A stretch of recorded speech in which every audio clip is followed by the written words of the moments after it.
And I also saw you pull up on your motorcycle. I was watching Will Smith's interview. I was just like, wow, this is cool. Most people understand spirituality as some kind of a disability. It's not a disability, it is the greatest empowerment. How do you see dance fitting in this spiritual space? I think it's a fundamental responsibility because when you have the power to influence other people's lives, you must ensure that the influence is very positive. We come from a culture where all our gods dance.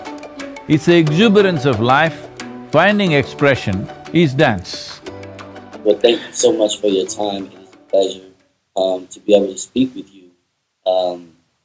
I've been spiritual for as long as I can remember, and it is just also interesting to be able to speak to a spiritual guru like yourself. I found you like maybe a year and a half, 2 years ago. I never was lost.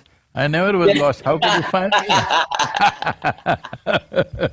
I stumbled across you on YouTube, and I always thought you had a great personality, and you know, that's something that's important for, you know, a young developing spiritual person to be able to connect and communicate with an elder. So I have a lot of respect for you, and I just wanted to start by first saying that before I have some questions for you. How's your tour been going? Our tour went great. 36 days we were on the road on a motorcycle. It was a fantastic journey. It's been a long time since I rode like this, nearly 10,000 miles, 9,477 miles on the road in 36 days. So it's been a very long time since I rode like this, and above all, meeting all the Native American nations, traveling to them, meeting them.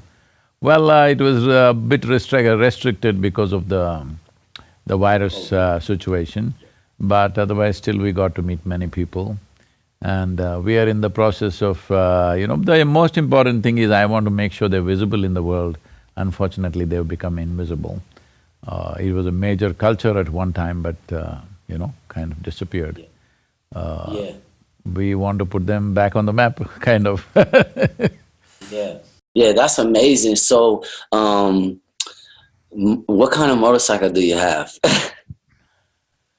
This time around I rode a K1600 GT, it's a BMW.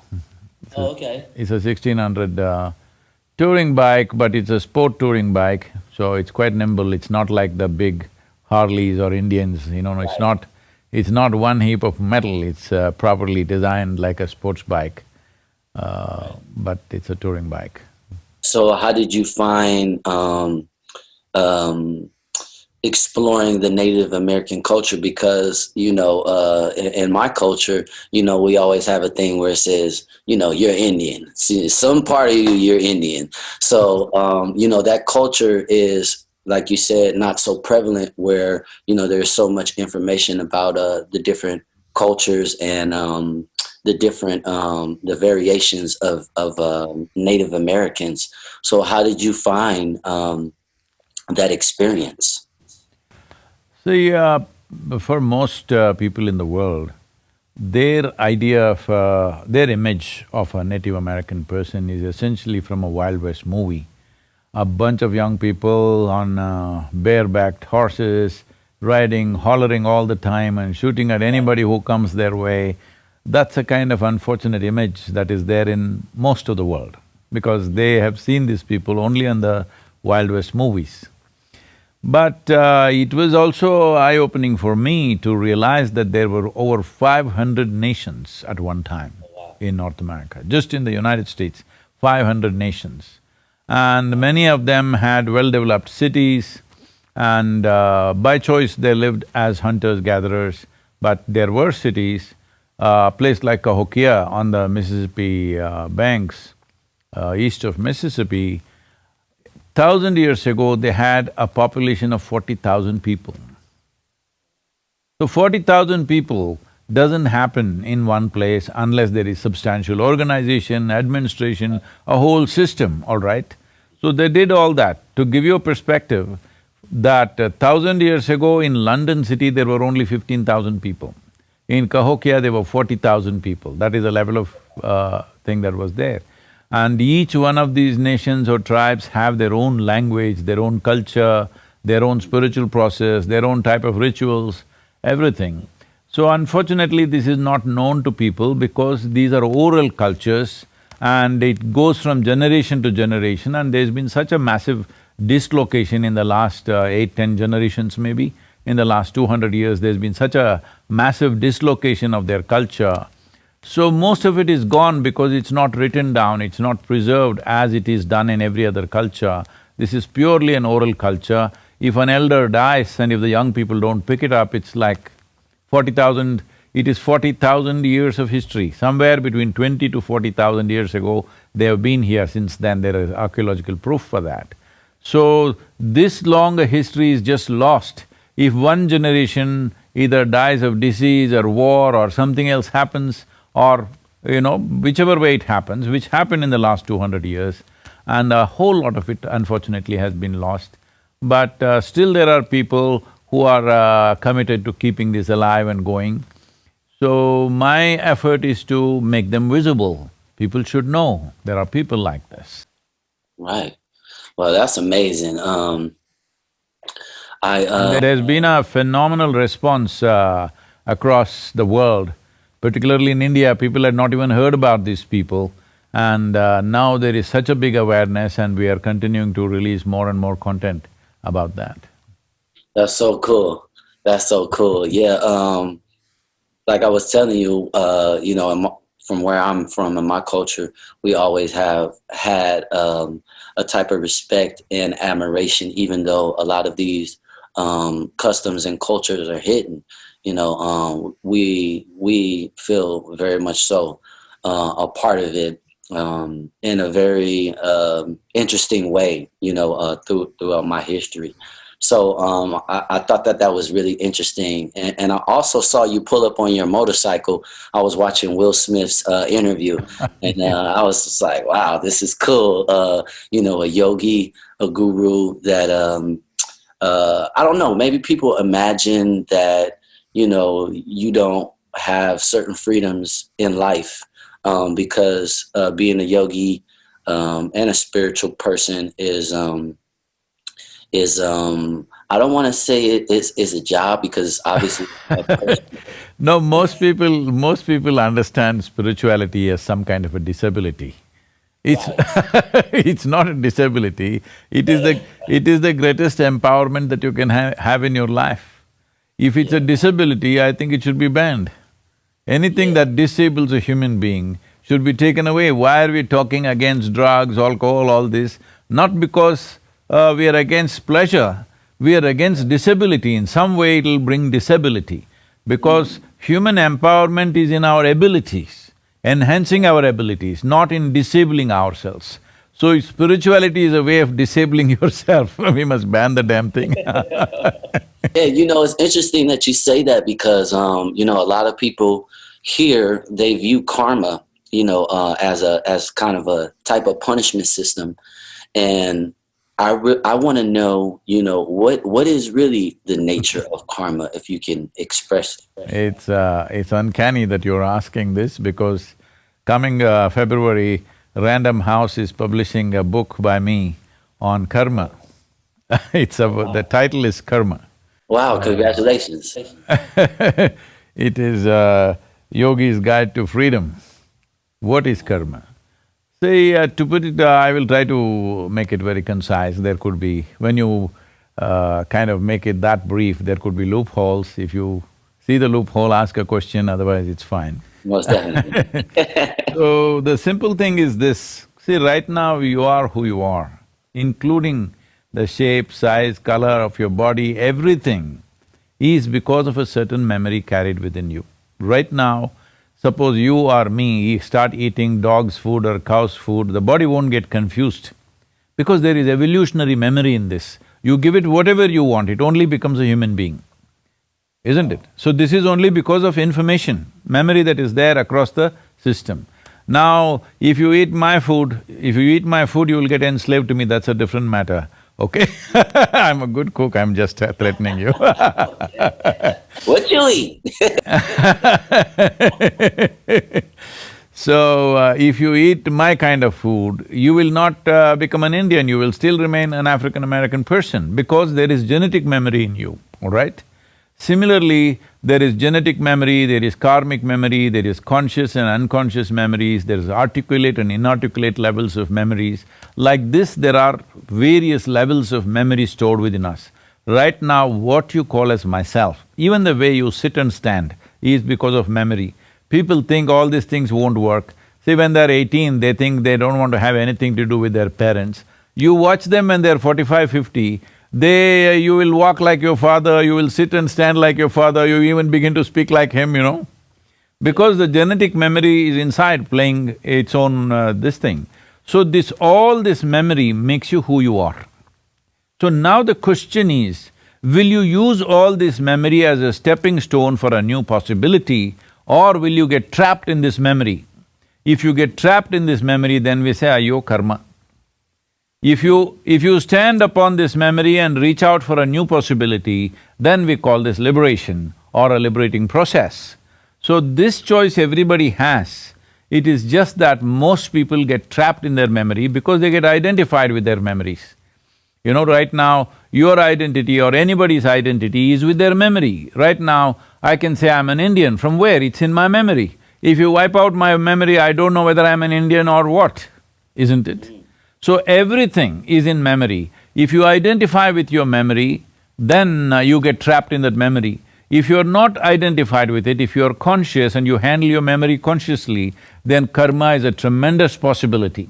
It is a stepping stone for higher possibilities in life, because only because of this vast amount of memory that we have gathered, right from being an amoeba till being this complex, sophisticated life that we are right now, the memory is all there within the system. All this memory is a tremendous possibility if we stand upon it like a stepping stone. But if you get trapped in it, then it'll put through cycles of the same thing.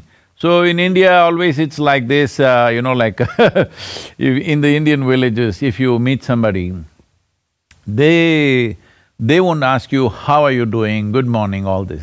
They will just ask, Saaptingla, this means, have you eaten? Because their understanding is, if you have eaten, you should not have any other problem. Because the rest of the problems are your making. So if somebody has eaten well and sitting there with a sad face, then we say, ayo karma. That means their memories are tormenting them, you know. Whether conscious memory or unconscious memory, or memories that you can figure out what they are, or memories that you don't know where they come from, but some memory is tormenting you right now, then we say, ayo karma, because karma has become a trap. What should have been a stepping stone has become a trap. What should have been an empowerment has become, kind of taking away all the possibilities in your life. Wow, that is a really, really great example, because I was doing some research and I found that karma meant something different in your culture. And thank you for explaining that. I think that a lot of people feel that, the old saying, you reap what you sow, and it's kind of that same concept, but you definitely dived in to make clarity for me, because on my journey, on my spiritual journey, I found that when I have experienced things, that I actually remember experiencing it, and it's almost like I told you so, or you knew that already, kind of feeling after I, whether it be a performance or a moment in a performance, or a dancing, because dancing is something very special to me and spiritual for me. And I wanted to know, how do you see dance fitting in this spiritual space? Well, I'm sorry, I've not really seen you dancing, but people told me you're a great dancer. You gotta check me out, man. I will check you out. I heard that tomorrow you're releasing some new album or something. I will check that out when you release. The connection. Uh-huh. Yeah, and it is really really cool. One of my biggest And let me say that, now you shouldn't say that yourself. I will watch it and tell you how cool it is. okay, okay. Okay. Well, yeah.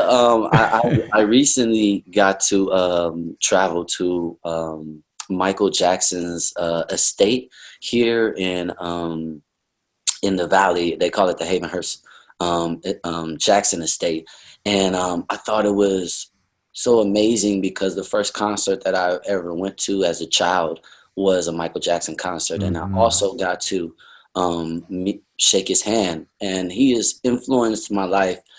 You're supposed to shake a leg with him, huh? Not a hand. No, you know what? He was shooting the video. I didn't get the chance to shake a leg. But it was a very profound experience for me because I remembered how much he's influenced my purpose in being a musician. A lot of people make music to sell records, and I've done that. You know, I started at the precious age of 15. That's when I put out my first album. I'll be 36 in actually like 2 weeks. So my purpose and my meaning for sharing and connecting with people all over the planet has continued to grow and change. And it was so cool for my album, The Connection, to be able to go to the Havenhurst Estate and speak about his influence. So the album is a really meaningful album, and that's what I want to continue to do as an artist, is just continue to give people the tool to be positive and feel good with music. And one of the questions that I had was a lot of composing music, singing, dancing, and performing on stage is a spiritual thing. How can I tap into deeper dimensions of that in my life? And now you piled up two questions, one on top of another, man. okay, the one. I'm sorry. Let's do the one first. I'm sorry, I got excited. Now, see, Michael Jackson had the power to inspire a whole generation of people. What he did was so unique and eye-catching. Anywhere in the world, I'm telling you, in the remotest part of India, in some village where there is nothing, they know Michael Jackson. I mean, that's a level of inspiration. He brought in a whole lot of youth dancing like him in India in imitation of him. So that was a powerful possibility, but I'm sorry if I say something that hurts anybody, but I feel his life could have been, he could have made this into really transforming the world in some way. But unfortunately, I feel no proper guidance around him, no proper advisors, and all commercial people. I think it went waste, because just 5 days ago I was at the Elvis Presley's museum in Memphis. As a part of the journey, when we were coming back, we stopped at Memphis. Also went to Martin Luther King's, that place where the assassination happened. So when I was at Elvis' place also, that's what I thought. He also, for 2 decades, he dominated the music scene, inspired a whole generation of people. But his own life became a total mess because there is no proper guidance, there is no balance. There is genius, but there is no balance. So, this is a sad story that's happened to a whole lot of great talent in the world, particularly in America, because people grow up on all the wrong things at a very early age. When I say wrong things, there is chemical influence, there is alcohol, there is all kinds of distractions, that we must understand this always, that our intelligence, our competence, our genius, all these things are important. But for all of them to find expression in the world, the most fundamental thing is balance. Now you're a dancer, you ask what is the significance of dance. You can be as good a dancer as you are, but if there is no stable platform, you're not going to dance, isn't it? This is all life is.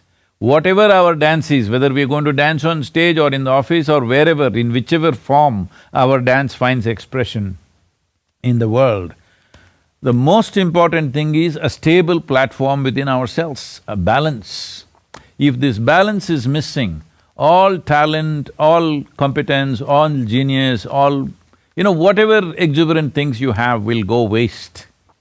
So, both these personalities, one that you mentioned, Michael Jackson and also Elvis Presley, are a classic example of this lack of balance when there is such a massive talent that you are capable of influencing an entire generation, not in one country, across the world. When you have that, this could have been used to really create a new generation of people, new sort of planet actually. You can do this, you had the power to do that. It is just the lack of balance. So I'm saying, Omarion, you better dance your way as well as you can. Whatever it is, maybe it is not like everybody can be a Michael Jackson or we don't have to imitate that, but a new possibility in that sphere because music and dance has such a significant influence on the youth. But bringing balance to yourself and bringing balance to everybody who gets in touch with you, these millions of youth who get in touch with you, I think is a fundamental responsibility because when you have the power to influence other people's lives, you must ensure that the influence is very positive and it is towards their well-being, never against their well-being. So having said that, you asked about dance, what's the significance of dance? Woo! Come on now. Come on now. That's the truth. I'm sorry, but I had to just… balance. This is so important. This is so important. So, in terms of dance, see, I must tell you this, we come from a culture where all our gods dance. Everywhere else, God is a serious guy, very serious guy. But in India, if he doesn't dance, we won't treat him as a god. All Indian gods, male and female, always dance, because if they can't dance, he can't be God. Because dance essentially means that life is happening at… See, dancing in a particular style is a different matter. If you do not know this, my daughter is a full-time classical dancer, Indian classical dancer. I took her off education and put her into this because it meant so much to us that, what is dance is not just entertainment. So if you're doing a particular style of dance, it's one thing. Otherwise, even a child will get up and dance when it feels exuberant. It's the exuberance of life, finding expression is dance. When body cannot keep quiet, it wants to do something exuberant, it will dance. Well, you guys might have evolved your own kind of styles and I don't know, you slide on the… Do you do all that like Michael Jackson was doing? Those are all, what do you say, many methods of doing it. But essentially, it's the exuberance of the physical self that the best way the body can express itself is dance. The highest way the body can express itself is dance actually, because that is the highest level of exuberance it finds. So, for this also balance is most important. If you want to dance well, the most important thing is balance. But most people dance only when they're drunk.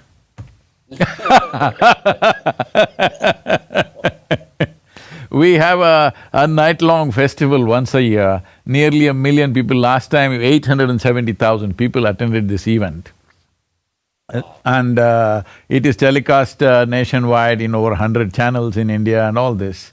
But full night, from evening 6 to morning 6, no alcohol, no drug, none of these things are, anywhere come near us. But entire night, the whole crowd will sing and dance, okay? Wow, I have to see it. I have to It's see something it. you must come and see. Yes, I'll ask them to send you some videos. Yes, I have to experience this. Wow, that's amazing. See, without the exuberance of… when your emotion becomes exuberant, maybe you will sing. I'm not saying a practiced singer or a professional singer. When emotion becomes exuberant, people want to sing, even those who don't know anything to sing, they will also do something, at least they will hum. When the physical self becomes very exuberant, it naturally dances. That's how it should be. Well, styles of dancing and other things are a different matter, there are culture in it, there is various aspects to it. But essentially, dance is an outpouring of one's life's exuberance, life energy is exuberant. So, we don't consider somebody divine or godly unless their life energies are exuberant and overflowing. Right. Wow, that is so cool. Wow, thank you for that. Wow, that's amazing. So I wanna ask about meditation.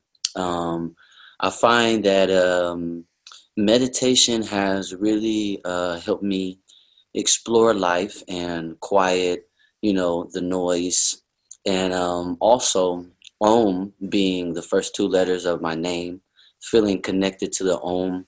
It's really brought me a lot of peace. I understand that this is an ancient practice, and a lot of people think that they don't have enough time to meditate, because they have busy schedules. But I have a busy schedule, so I always find time to meditate. What is the importance of creative people bringing meditativeness into their daily lives, in your words?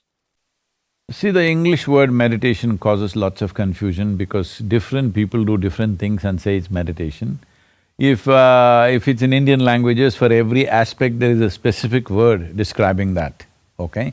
So we don't have that in English language. So let's put it this way, essentially, if you become meditative, see, this is what happens in various practices we teach. If you sit here, your body is here, your mind is there, you are little away from it. That means there is a little space between you and the body, there is a little space between you and the mind.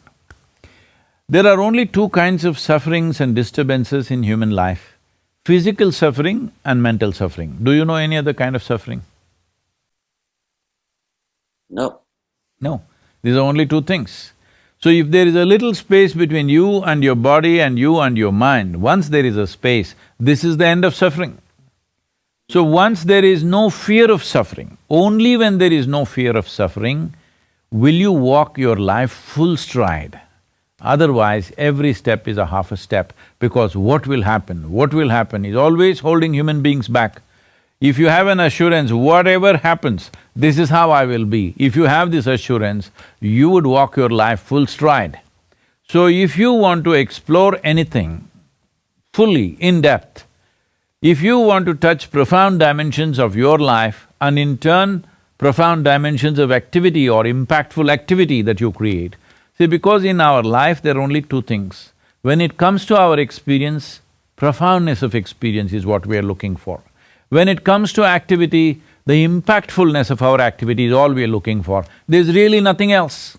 You can say it in so many different ways, but this is all it is: profoundness of experience, impactfulness of activity, that's all there is to our lives. So, if activity has to be impactful, it's very important our experience has to be profound.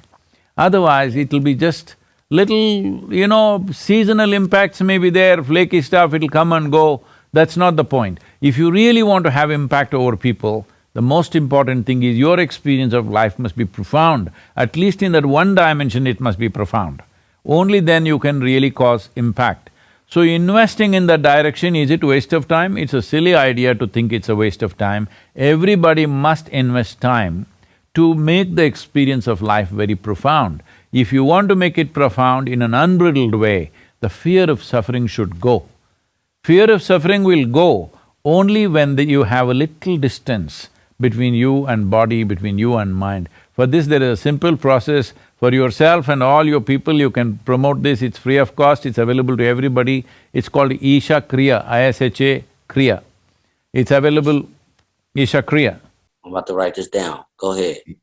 Yeah, it's available for everyone. Right now, millions of people around the world are practicing it. It's a simple process that everybody can do. I'm sorry? ISHA, Isha. Okay. Kriya, Kriya.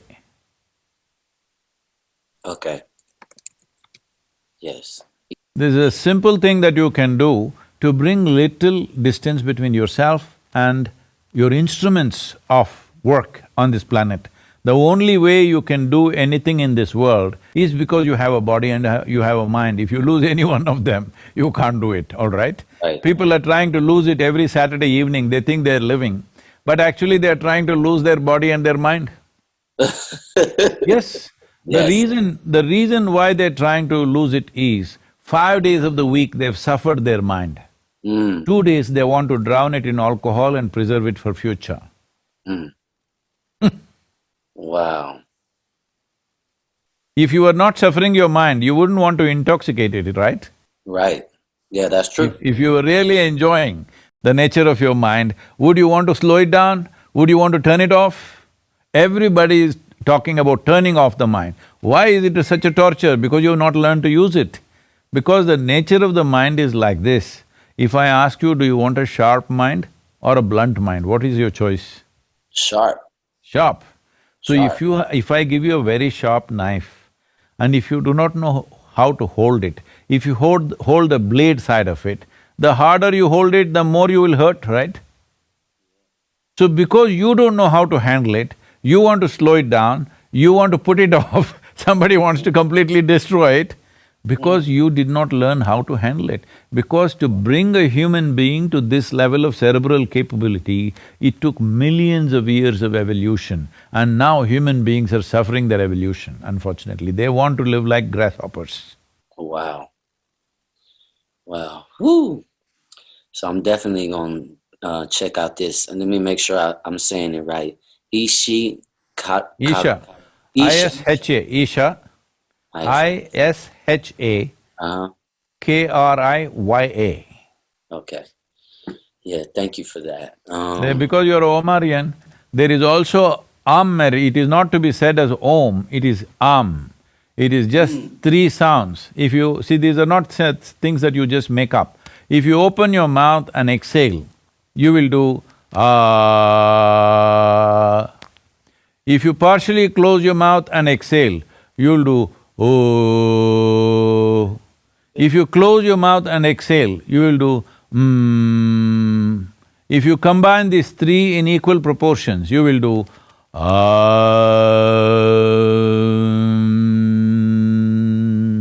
Wow, okay. So this is not something that we made up, this is the basis of physical existence in this solar system. Now, we've been saying this forever, for thousands of years, but people were debating it. Now, students from the University of Sheffield measured the reverberations around the sun, and they found the sun is constantly throwing out reverberations, which is Am. Wow. Wow. That's amazing. Wow. Wow, thank you so much for this. I just have a few more questions. And one of my question was, how do you think that the young people can focus on their growth and well-being rather than, these momentary topics like, Birkin bags or buying material things? How can young people focus on their well-being? See, when we say young people, we are trying to address them as a separate unit in the cultural milieu of a particular society. It will not work like that. Suddenly you cannot say young people must fix themselves when the older generation has not fixed themselves, all right? Okay. I'm saying, see, it is like this. I'm just saying this is an example, this is not my opinion. For example, some time ago in this country, there was prohibition, all right? Nobody drinks alcohol. That was the intention. For whatever reasons, they had done that. Now people started drinking and making illegal stuff, moonshining and bootlegging. We are in Tennessee, this was the center of those things quite a bit at one time. So, then people started drinking, they made it legal. They made it legal not because it's a good thing. They made it legal because anyway the government could not control the production and sale of alcohol. So they thought it's better to tax it and make money at least, all right? So they made it legal. Now everybody started smoking weed. Now they made it legal, not because they think it's a good thing, simply because they're not able to control it. In every backyard they're growing it and they're using it. So what is the point? Better make money out of it at least. So how long do you think it'll take for us to make cocaine legal, meth legal? It'll all happen. Wow. Yes, if it becomes widespread, everybody is using it, if it becomes like that, government may to make it legal, because people in the government also may be using it, they've admitted sometimes. I'm saying. Yeah. So essentially, if you… at that time it was, let's say in 2 generations ago, after your 18th birthday you had your first drink. Yeah. Yeah. So if your father had it at 18, you thought you can have it at 15. Your son thinks he can have it at 12. Wow. Mm-hmm. All right? I'm saying because this is the nature of the next generation, they always want to be one step ahead. If your father was meditating, he started at 18, you would look at him and see and say, at 15, maybe you want to meditate. Yeah. Your son wants to meditate when he's 12. Maybe your grandson wants to meditate when he's a child, because I see in India, children are sitting like this and meditating. It's amazing, they're sitting like that for long periods of time. I'm talking about 4 or 5-year-old kids, because they see their parents doing this. So culture just cannot be focused on one segment of the population. When you think the older generation can do all this, younger generation will be one step ahead of you. They will not be behind you for sure. Yeah. So it is not right to say younger generation must be fixed. Younger generation is just following in the footsteps of the older generation, but definitely they would like to overtake them, they like to pass them. They don't want to be behind them in their shadows. So they are going ahead of them. If you drank at 18, I drank at 12, what is the big problem? You were proudly smoking and blowing it in everybody's face in 70s and 80s. Now if your son comes smoking home at the age of 12, you're shocked. Right. Right. So I'm saying the cultural change needs to happen in a different way. Well, that is not an overnight thing, it's a life… it's a generational work we have to do. For example, people campaigned against smoking continuously for 20 years. Today you see in United States, nobody is blowing smoke in your face anymore. Otherwise, could you walk into any restaurant or any place without being smoke-filled? But still in many parts of the world, it's still the same thing, everybody is smoking all the time, anywhere and everywhere, all right? So it took a 20-year campaign to do that. Well, that campaign had legal, social and other, elements to it, but I am talking about a constant campaign needed in a society as what is it that'll enable us, what is it that enhances our life, and what is it that diminishes our life. Let me tell you this, right now in India also this whole thing is picking up, and I was in Bangalore. These days I'm being invited for these under 25 conferences because they think I'm under 25. They think I'm under 25 just disguised like this, I mean, the skin is glowing, if I might say so. So, I was there and, about 15,000 people are there, all young people. And I can feel the smell of marijuana out there. And they asked me, Sadhguru, you have so much influence in the government, why don't you make marijuana legal for us? I said, why not? Why just marijuana? Let's go all the way, let's make cocaine legal, let's make meth legal, let's make LSD legal, whatever you name it. Let's make everything legal one shot. Why go one at a time? Because if we make marijuana legal, marijuana people are happy, LSD people will be unhappy. They'll say, why don't you make ours legal? Let's make everything legal. So what is the intention? You guys are all in the university, you want to go to the university smoked up, is it? I asked. They said, why not? I said, we'll do one thing. I will take you on a small plane ride, not a big commercial airline, small plane, single-engine plane. But the pilot comes and he's all smoked up. You want to fly with him? I say, like this. They can't decide. Then I say, okay, you're not getting it, you need a major surgery. But the surgeon comes smoked up. You want the surgery? They said, oh no, So you clearly understand, in some way your faculties are impaired, all right? You clearly understand that. So what makes you think you can smoke up and go to the university? Should you be at your best or should you be at any less? So I want you to understand, when you smoke up, you are not high, you are low. So from now on, don't use this word high. You say, I smoke and I'm low. Let's see how long you want to be low. See, you're using all the wrong words. You get drunk and you say you're high, you're drugged up and you say you're high, you're not high, you're low, because all your faculties have come down, isn't it? Wow. Wow. Just the wrong interpretations in the society, you think this is the way to be high. No, this is the way you become low. The moment you say, do you want to be low, can you go and tell your friend, come, let's go get low? He'll say no. You say, let's get high, he's saying yes. So how to get high? You cannot get high without enhancing human faculties.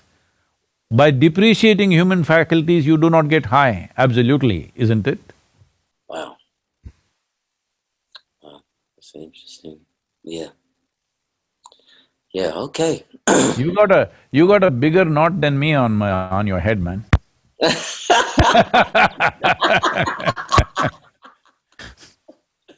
Yeah, you see. You throwing your dreadlocks around on the stage or what?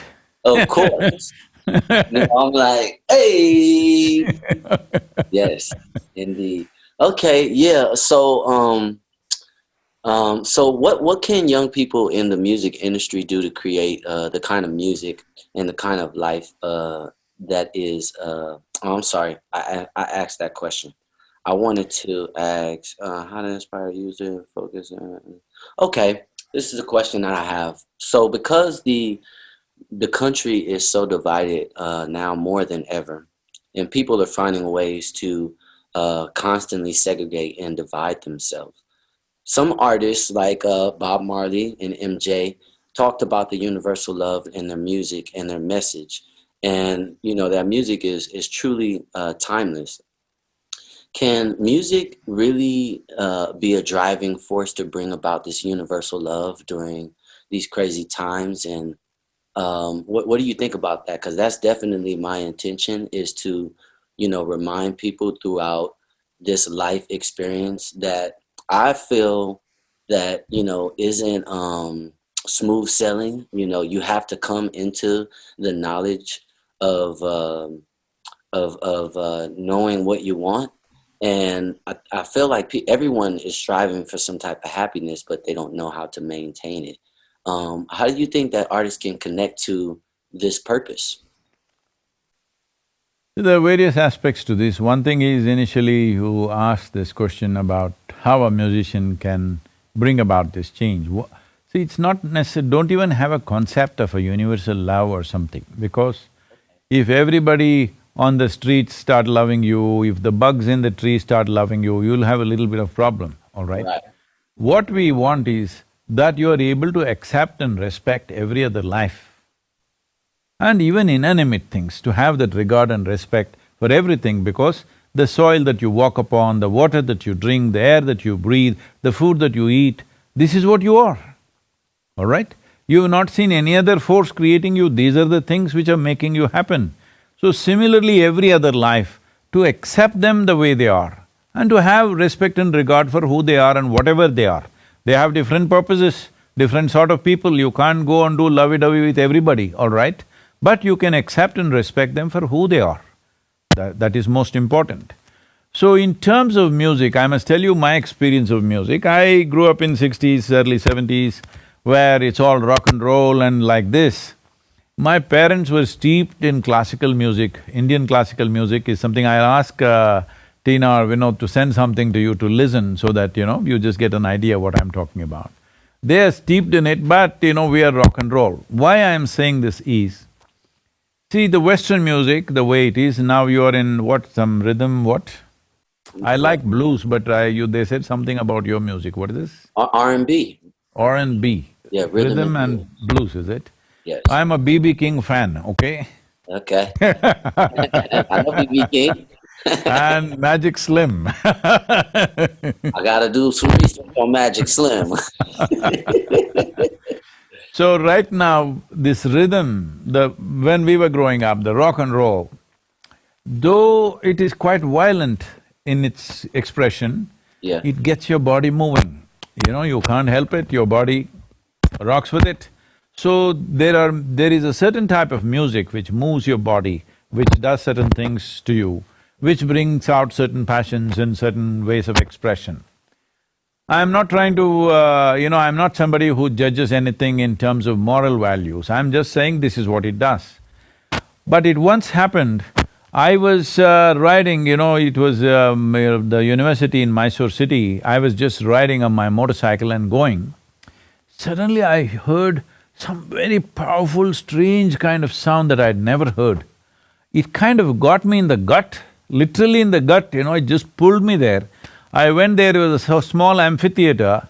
This amphitheater is a place where, all the steps up and down, we ride our motorcycles up and down these steps, that's why we go there. But today some small concert is happening, just about 200 people or something like that is there. And I see some instrument, a strange instrument that I've never seen, some guys playing. And it just got me like that. I sat on my motorcycle and listened with tears welling up in my eyes. Then later on I checked out, this is a instrument called Rudra Veena. You can look it up.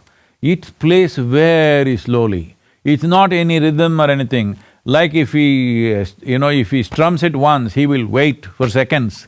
Dong, and they'll wait before the next one and the next one, like this it is. Very slow. It just got me by the gut. Till then, I never was willing to listen to classical music.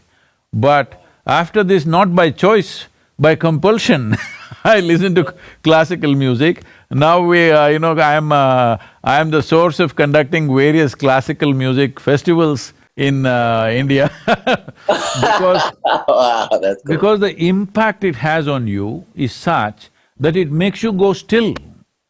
It doesn't make you move. If you sit there with your eyes closed and listen, it just makes your body still. It will not let you move. So, you can create music towards a meditative purpose. I will ask him to send you a series of music, you listen to it and see how you can adapt it to your style of whatever. The basis of that, it's not that you have to play that kind of music, but you can use that basis to bring that. When people listen to you, yes, they need to dance, yes, they need to enjoy that. At the same time, they should also learn, because all movement comes from our stillness, all sound comes from silence. Without silence, there is no sound. Without stillness, there is no movement. If people do not know the power of stillness, they will always be compulsive. So all these things which taking youth down right now is their compulsiveness. And their compulsiveness is encouraged and celebrated by a whole lot of people. They think being compulsive is passionate. It's not passion, it is just compulsive. So, the entire process of, like you come from a community which has been in slavery at one time. What does slavery mean? Somebody compels you to do something that you don't like to do. So whether the compulsion happened from outside or from within, me being happy or unhappy is decided by somebody else within me, is this not slavery? Because what happens within me, if you can decide, this is slavery, isn't it?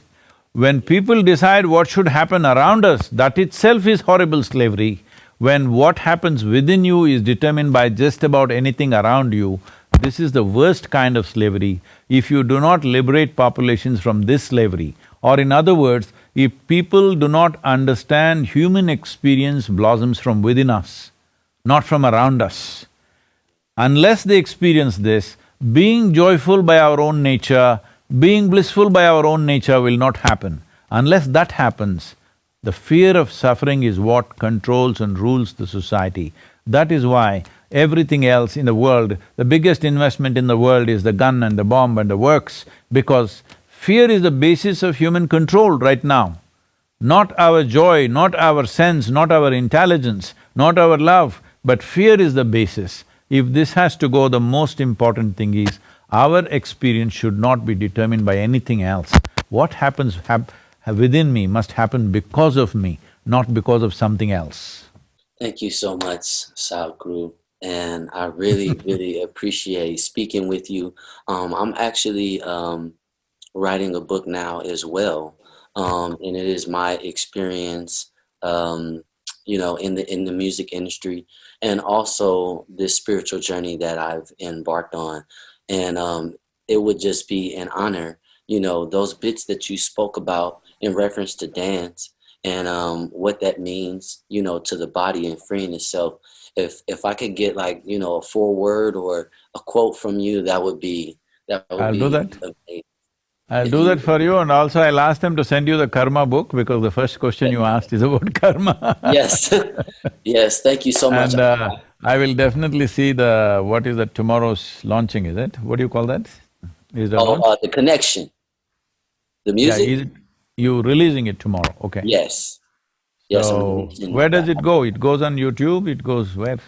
Yeah, so we're premiering the thing that I was telling you about, going to the estate tomorrow, and we're also releasing the album. So it'll be everywhere. Pretty Okay. much probably like late tonight. So yeah, it will be out tomorrow. I shot some videos. I directed some videos. Yeah, when you get a moment, I'll send you some stuff that you can check out. But I definitely Please want do to come that. visit. I would like to see that. Yeah, I started in a group, and then I became a solo artist. And yeah, I would like to just share some things with you, and keep in contact with you. And Yes. maybe, when I get a moment to come fly out there and check out that ceremony. You must come to Tennessee, we have a wonderful place out here. We Okay. are in Cumberland Plateau. Okay. It's a 4,000 acre property, beautiful forested land. Oh, wow. Uh, Very nice. You must come. I'm here till end of December. Okay. Yeah, I'm definitely gonna. You know what? I have one more question. Just one more question. What what Tell what, me. what do you think about psilocybin and the mushroom? I'm sorry, what do I think about? The mushroom. Oh, in Tennessee, people, especially women, are reputed to use mushroom to, end their spouse's life. At least the jokes go… at least the jokes… at least the jokes go like that. Okay. There are lots of mushroom here, you can come, Okay. but we won't give it to you. Thank you so much, Sadhguru. It is such a pleasure, and I hope to speak with you again. Thank you so much. Yes, we'll catch up. Please come before end of December. If you come, I'll see you here. Hmm? Okay. Thank you so much. Wonderful. It is a pleasure. Can't wait to meet you. Yeah, all the best for your tomorrow's release. Thank you so much, and all the best for the book as well. Mm-hmm. Thank you. Thank you.